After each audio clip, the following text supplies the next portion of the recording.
बिस्मिल्लाहिर्रहमानिर्रहीम। अस्सलाम वालेकुम फ्रेंड्स, आई होप आप सब ठीक हैं। Welcome back to my channel. आज मैं आपके साथ शेयर करूंगी मटन ओजली की इंतहाई टेस्टी, मज़ेदार, डिलीशियस और चटपटी सी रेसिपी, जिसको बनाना बहुत ज़्यादा इजी है। छोटे छोटे से ट्रिक्स होते हैं, टिप्स होते हैं, जिनको फॉलो करना होता है। इसमें से कभी भी हीक नहीं आती और ये बहुत ही ज़्यादा मज़े की बनती है।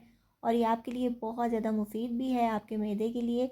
और रमज़ान में इसको खाना क्यों ज़रूरी है, ये भी हम वीडियो के अंदर डिस्कस करेंगे। वैसे तो ये हमेशा खानी चाहिए, बहुत ज़्यादा मज़े की होती है, फुल ऑफ प्रोटीन है, इंतहाई हमें ये न्यूट्रिशन फ्राहम करती है।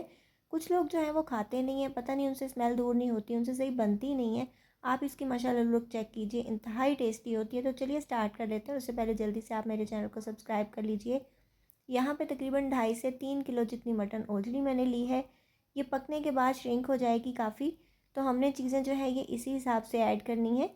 तो हमने क्या किया जी, तकरीबन 5 प्याज मैंने लिए थे जो मीडियम साइज़ के थे, और उनको मैंने इस तरह गोलाई में काट लिया है। इस तरह करने से प्याज जल्दी गलते हैं और मैश बहुत जल्दी हो जाते हैं। 2 बड़े साइज़ के टमाटर थे, उनका छिलका रिमूव करके मैंने इसको कट कर लिया है। 2 हरी मिर्चें हैं, उनको मैंने कट कर लिया है। इसके बाद मैं 4 टेबलस्पून भर के लहसुन अदरक का पेस्ट ऐड करूँगी। ये मैंने फ्रीज़ किया हुआ था रमज़ान के लिए, तो ये 1-1 टेबलस्पून की एक क्यूब बनती है। इस तरह से ये हमने चीज़ें ऐड कर देनी है। अब बारी है नमक मिर्च मसाले ऐड करने की। तो इसमें तकरीबन मैंने 1 टेबलस्पून जितना नमक ऐड किया है, 1 टेबलस्पून से थोड़ा सा कम है। आप अपने टेस्ट के अकॉर्डिंग डालिएगा, लेकिन जैसे मैंने पहले बताया कि ये पकने के बाद श्रिंक होगी, तो आपने एकदम से सारा नमक नहीं ऐड करना, ज़रूरत होगी तो हम बाद में ऐड कर सकते हैं। 1/4 टेबलस्पून मैंने डाली है रेड चिली पाउडर। अगर आप ज़्यादा मिर्चें खाते हैं तो ज़्यादा भी ऐड कर सकते हैं, लेकिन मैंने हरी मिर्चें भी ऐड की तो मैं इतना ही डाल रही हूँ। 1/2 चम्मच जितनी इसके अंदर मैंने हल्दी ऐड कर दी। अब इसके अंदर ऐड करेंगे 1 बड़ी इलायची और 1 दालचीनी का टुकड़ा। इसके अलावा लौंग वगैरह और काली मिर्चें इसमें नहीं जाएंगी, वो मुंह में आती हैं तो अच्छी नहीं लगती। हम इसके अंदर डालेंगे बहुत ही स्पेशल सा गरम मसाला, लेकिन अभी नहीं ऐड करेंगे। अब इसके अंदर मैंने तकरीबन 2.5 गिलास जितना पानी ऐड कर दिया है।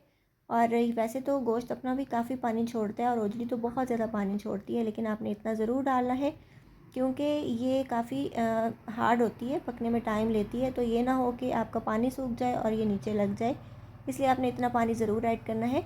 बस इसको थोड़ा सा मिक्स करेंगे और इसको हम प्रेशर कुक कर लेंगे कम अज़ कम भी 35 से 40 मिनट तक। 35 से 40 मिनट में ये अच्छे तरीके से गल जाती है, सॉफ्ट हो जाती है। लेकिन फिर भी आप ढक्कन उठाने के बाद इसको अच्छे तरीके से चेक कर लीजिएगा, अगर नहीं गली तो मज़ीद आप इसको पका सकते हैं। मैंने थोड़ी सी और हल्दी ऐड की क्योंकि मुझे थोड़ी कम लग रही थी। अब पानी जो है वो काफ़ी हद तक सिमर हो चुका है। अब और ज़्यादा हमने इसको सुखाना है, आँच मैंने तेज़ कर दी है।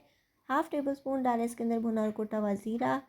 1/4 टेबलस्पून डाला मैंने भुना और कुटा हुआ धनिया। और ये चीज़ें डालनी बहुत ज़रूरी होती हैं, ये आप इस स्टेज पे ही डालिएगा इसको भूनते हुए, क्योंकि इससे खुशबू बहुत ज़बरदस्त आती है और इसकी हीट भी ख़त्म हो जाती है। और उसके बाद मैंने पौना कप इसके अंदर डाल दिया है घी का। ऑयल भी आप डाल सकते हो, लेकिन घी से टेस्ट अच्छा आता है। अब हम इसको जो है ये अच्छे तरीके से भून लेंगे, पानी ड्राई कर लेंगे। इसकी भुनाई बहुत ही ज़्यादा इम्पॉर्टेंट होती है। वैसे तो कोई भी मीट हो, भुनाई के साथ उसका टेस्ट इन्हेंस होता है और हीट भी ख़त्म होती है। तो ये देखिए माशाल्लाह इसका जो डार्क कलर था वो भी बिल्कुल ख़त्म हो गया और बहुत ही ज़बरदस्त हमारी माशाल्लाह ओजली की लुक आ रही है। इसको हमने अच्छे तरीके से भून लेना है, आप देख रहे हो। कम अज़ कम भी 5 से 7 मिनट इसकी भुनाई करेंगे तो तेल जो घी है वो सेपरेट हो जाएगा, बहुत ज़बरदस्त सा मसाला बन जाएगा, प्याज वगैरह मैश्ड हो जाएंगे और बिल्कुल भी स्मेल नहीं आएगी। और अगर आपने स्टार्ट में इसको अच्छे तरीके से धोया है, सिरके वाले पानी के अंदर डिप करके रखा है, तो उससे हीट जो है वो बिल्कुल ही ख़त्म हो जाती है। इसके अंदर मैंने डाल दी कसूरी मेथी, 1/2 टेबलस्पून जितनी।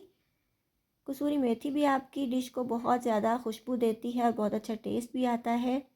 तो ये देखिए माशाल्लाह इसको मैंने भून भून के रेड कर दिया है, इसका कलर बहुत ही ज़्यादा ज़बरदस्त लग रहा है। इस स्टेज पे कोई भी इसमें ही कोई भी स्मेल नहीं है और घी भी आप देख रहे हो अच्छे तरीके से अलग हो चुका है।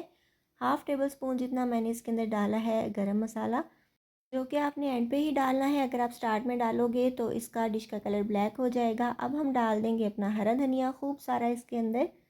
हरा धनिया भी इसको बहुत अच्छी खुशबू देता है, टेस्ट अच्छा हो जाता है, इसकी लुक बहुत ज़बरदस्त हो जाती है।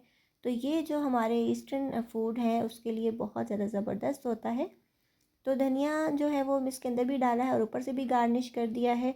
और मैं जो अपने टमाटर के फूल लगाती होती हूँ, मतलब छिलके के बनाती हूँ, वो मैंने डिश आउट करके इसकी वीडियो शूट कर ली थी, लेकिन मुझे बाद में याद आया तो फिर दोबारा से मैंने इसको वो फूलों के साथ डेकोरेट करके तो दोबारा से वीडियो शूट की।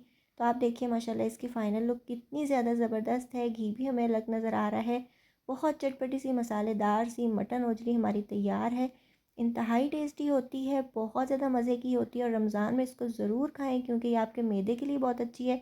और रमज़ान में तो आप लोग वैसे भी मैदे पे काफ़ी जुल्म करते हो, तो इससे आपका मैदा बहुत ज़्यादा जो है ना वो ठीक हो जाएगा। तो फुल ऑफ प्रोटीन है, आपको बहुत ज़्यादा न्यूट्रिशन भी देगी। ज़रूर इसको खाइएगा, एंजॉय कीजिएगा। इस तरीके से बनाएंगे तो कभी भी हीक नहीं आएगी। जो नहीं खाते वो भी इंशाल्लाह इसको लाइक करने लग जाएंगे। तो फाइनली मैंने इसके अंदर लगा दिए थे अपने टमाटर के फूल, जो कि बहुत ज़्यादा अच्छे लगते हैं देखने में। तो ये रही इसकी फ़ाइनल लुक। बनाइएगा, खाइएगा, एंजॉय कीजिएगा। आई होप आपको आज की ज़बरदस्त सी रेसिपी अच्छी लगी होगी। अगर आपको मेरी वीडियोस अच्छी लगती हैं तो जल्दी से मेरे चैनल को सब्सक्राइब कर लीजिए, बेल आइकन प्रेस कर लीजिए ताकि आने वाली वीडियोस के नोटिफिकेशंस आपको टाइमली मिल सकें। इसके अलावा आप मुझे इंस्टाग्राम और फेसबुक पे फॉलो भी कर सकते हैं। और मैं अपना फेसबुक का पासवर्ड भूल गई हूँ, फ़िलहाल उसको मैं यूज़ नहीं करी। तो मिलेंगे इंशाल्लाह नेक्स्ट वीडियो में। अपना ख्याल रखिएगा। अल्लाह हाफ़िज़।